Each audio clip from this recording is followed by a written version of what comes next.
tapi pertanyaannya di luar dari topik haji ya Bapak-Bapak, izin.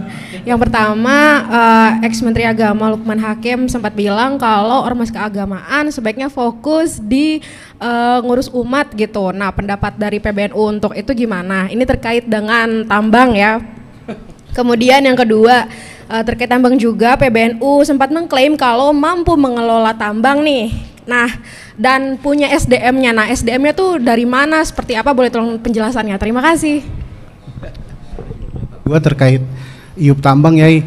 Apakah NU akan menggandeng pihak lain dalam pengelolaan tambang ini, atau mungkin akan ada banom khusus nanti, badan otonom khusus yang dibangun untuk yang dibentuk untuk menangani masalah tambang ini? Terima kasih, Yai. Nah, kemudian soal mengurus umat ya, mengurus umat itu maksudnya gimana? Membuat umat jadi kurus atau ya, atau mengelola hajat-hajatnya gitu, itu yang dimaksudkan. Kalau membuat umat jadi kurus ya kita tinggal tidur aja, kurus dengan sendirinya umat itu. Nah, kalau kita harus mengelola hajat-hajatnya dengan cara apa, pakai apa gitu. Hajat mana saja yang harus kita urus. Nah, kita ketahui bahwa Nahdlatul Ulama itu adalah organisasi keagamaan dan kemasyarakatan, sehingga bukan hanya hajat-hajat agama saja yang dikelola, yang diurus, tapi juga hajat-hajat kemasyarakatan, termasuk ekonomi, pertanian, pendidikan, kesehatan, dan lain sebagainya. Nah, dan itu semua membutuhkan biaya.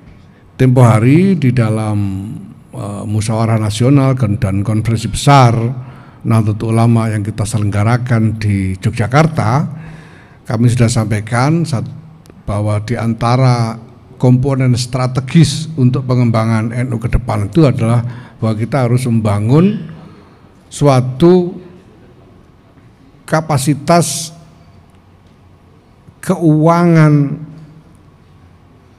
independen yang sustainable. Jadi kapasitas keuangan yang mandiri dan lumintu.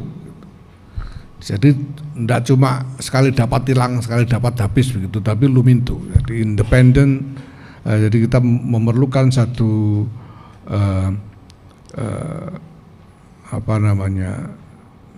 independent and sustainable financial capacity itu ya. Nah, maka memang sejak awal, sejak periode saya ini, PBNU telah membentuk koperasi yang nanti anggotanya adalah warga ya. Dan kemudian koperasi ini bersama-sama dengan perkumpulan NU ya, join antara koperasi dengan perkumpulan NU sebagai perkumpulan nih, badan hukum perkumpulan, membuat join untuk mendirikan perusahaan. Nah, perusahaan ini di berbagai bidang ya. Ada dalam bidang retail, ada bidang perdagangan dan lain sebagainya. Nah, perusahaan-perusahaan ini nanti diharapkan menghasilkan revenue untuk pembiayaan organisasi untuk mengurus umat itu ya, untuk mengurus umat. Nah, bidangnya bisa macam-macam. Nah, saya tahu ini dikaitkan dengan tambang, tadi sudah dijelaskan ya. Masalahnya itu bahwa ini pemerintah punya kebijakan afirmasi kepada ormas-ormas keagamaan ya. Mungkin sebetulnya ya, mungkin ya, ini khusnuzon kami, yang paling dipikirkan mungkin memang NU, mungkin ya, mungkin loh ini, karena NU punya umat begitu besar ya. Survei-survei mengatakan lebih dari separuh penduduk Indonesia ini mengaku NU.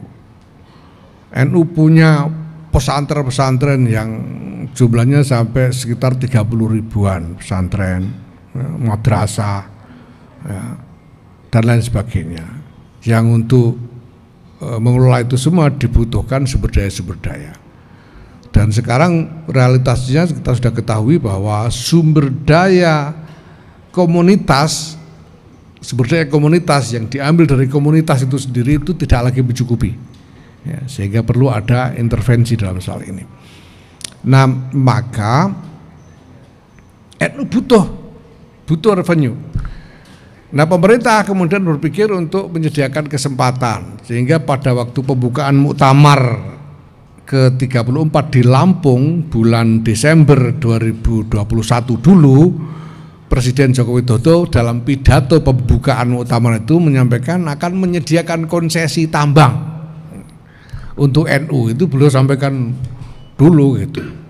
Di pembukaan muktamar itu artinya ya belum tentu ketua umumnya saya waktu itu toh karena baru pembukaan muktamar.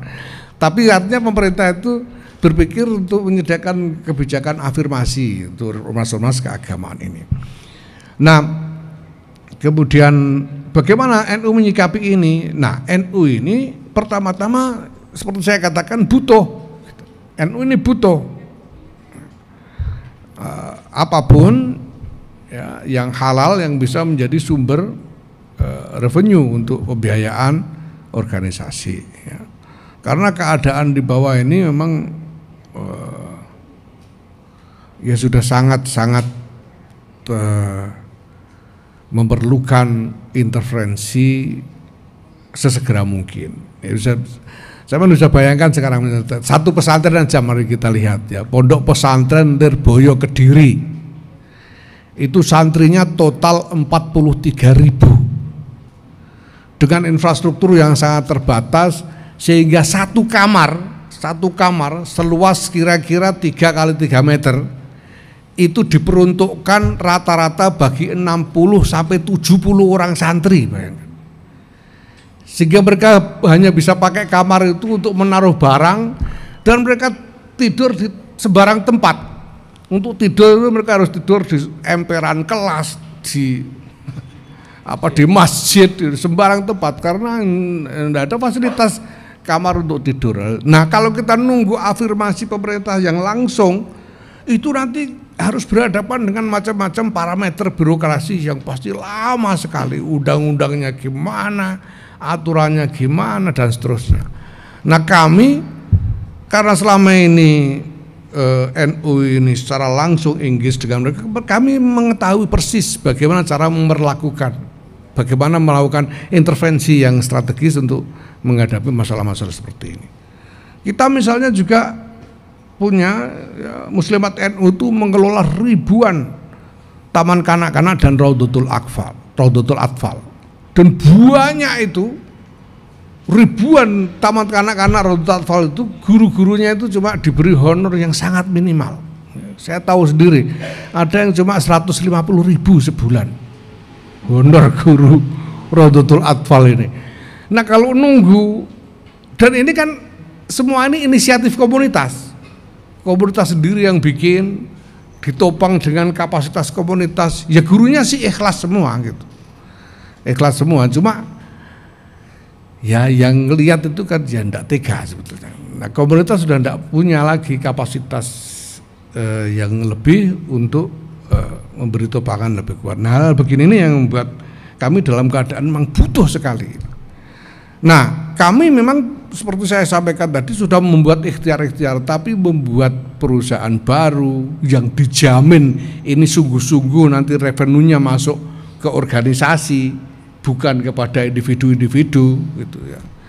Sehingga misalnya kalau saya nanti selesai masa bakti saya ini tidak bisa saya bawa pulang perusahaannya itu, jadi tetap jadi miliknya NU. Ini kita sudah desain sedemikian rupa. Nah, ini kan juga harus perlu waktu sampai ini betul-betul menghasilkan revenue yang signifikan. Nah, maka ketika pemerintah memberi peluang ini, membuat kebijakan afirmasi ini, kami melihat sebagai peluang. Dan segera kami tangkap, wong butuh gimana lagi gitu.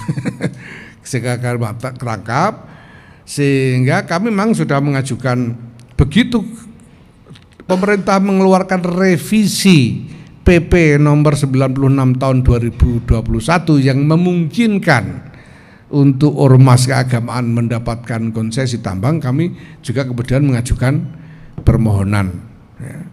Nah, sekarang masih berproses ya, misalnya untuk peraturan presiden dan lain-lain, kita lihat nanti. Nah, kemudian apakah NU punya sumber daya? Lah, ini bendahara umum kami ini pengusaha tambang juga. gitu, dan dia tentu tidak sendirian, bukan hanya soal bahwa dia sendiri pengusaha tambang, tapi sebagai pengusaha tambang dia punya jaringan bisnis di antara ya komunitas pertambangan ini, sehingga saya kira akan ada ruang yang memadai bagi NU untuk membangun kapasitas usaha pertambangan ini. Nah, ada yang belum disinggung mungkin soal lingkungan. Saya tahu ini juga menjadi isu, ya. Tentu saja bahwa NU punya tanggung jawab moral untuk memperhatikan aspek-aspek terkait lingkungan hidup. Saya sendiri itu, saya pribadi sejak 2016-2017 saya sudah berusaha menaikkan wacana tentang perlunya konsensus nasional tentang ekstraksi sumber daya alam. Indonesia ini semua tahu kaya, kita ini merasa kaya, kaya raya. Tapi kekayaan Indonesia itu sumber daya alam. Gitu.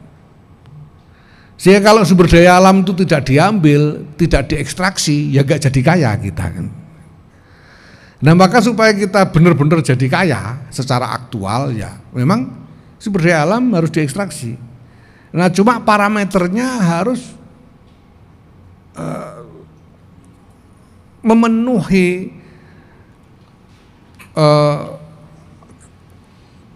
kepentingan-kepentingan terkait kemaslahatan umum, terkait lingkungan hidup. Nah, menurut saya undang-undang dan peraturan-peraturan regulasi-regulasi praktis itu mungkin tidak cukup, karena regulasi-regulasi itu biasanya ada lubang, dan lubang itu biasanya diakali gitu ya. Nah, tapi kalau kita punya konsensus nasional, nah ini bisa menjadi dasar untuk melakukan pengawasan dan pengendalian yang lebih baik ke depan. Nah, tapi tanpa menunggu konsensus internasional itu, konsensus nasional tentang ekstraksi sumber daya alam itu, nah ya NU memberanikan diri untuk masuk aja dulu, nanti kita lihat. Gitu. Apapun juga NU ini berangkat ya, di samping karena adanya kebutuhan tadi, tapi juga dengan kesadaran akan tanggung jawab moral terkait lingkungan hidup dan kemaslahatan masyarakat secara umum. Ya. Nah, hal ini semuanya kita perhatikan sejak awal. Maka termasuk bahwa concern jangan sampai ini kemudian jatuh kepada pribadi-pribadi. Insya Allah kami sudah siapkan desainnya. Jadi itu tadi termasuk bahwa desainnya itu kita bikin koperasi yang anggotanya adalah warga, dan kemudian join dengan NU sebagai perkumpulan untuk membuat PT yang di situ pejabat-pejabatnya ex officio. Nah, ke depan akan kami kembangkan model yang akan lebih secara bisnis lebih reliable, lebih bisa diandalkan profesionalitasnya, tapi juga lebih aman bagi kepemilikan NU terhadap itu semua. Baru saja kami menyelenggarakan pertemuan yang eksesif dengan lembaga, dengan Lakpasdam untuk membahas desain, termasuk desain manajemen keuangan NU nantinya. Ya, terima kasih. Silakan. Ya.